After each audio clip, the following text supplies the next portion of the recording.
Ama Urfa'nın her köşesinde, her yerinde gençlerimiz yani gide gide kötüleşiyor. Hani bunu valiye diyelim, ondan sonra kaymakama diyelim, başhakimimize diyelim.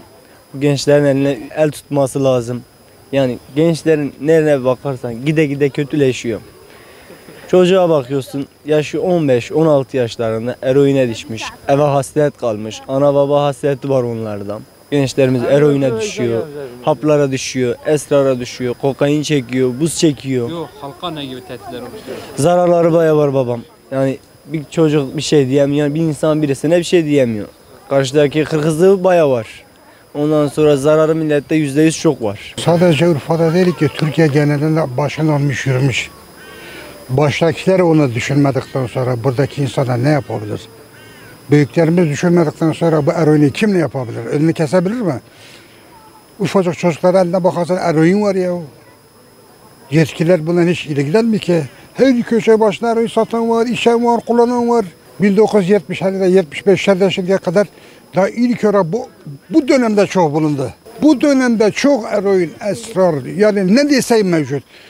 Kadın ticareti mi değilsen, eroin mi değilsen, kumar mı değilsen, faiz mi değilsen, kadın cinayeti mi değilsen, büyük rüşvetler mi değilsen, hangisini söyleyesen. Hele Urfa valisi bunun üzerine çok durması lazım. Emniyet Müdürü, Şanlıurfa valisi bunun üzerine durması lazım. Yoksa çocuklar, gençler hep elden çıkmıştır. Devlet bu son günlerde biraz şey yaptı yani, biraz hemen sıkı olmuş yani. O yapsınlar da, eline geleni yapsınlar. Onun bu gençlere yazıktır, bu gençler bu hala düşmesin yani. Bir de Urfa gibi bir yer, Peygamberler şehrinde mesela elinde gelsin, buna bir çare görsünler, biraz daha sıkı yapsınlar. Hani bir kökü bulsunlar, kök başlar nerede?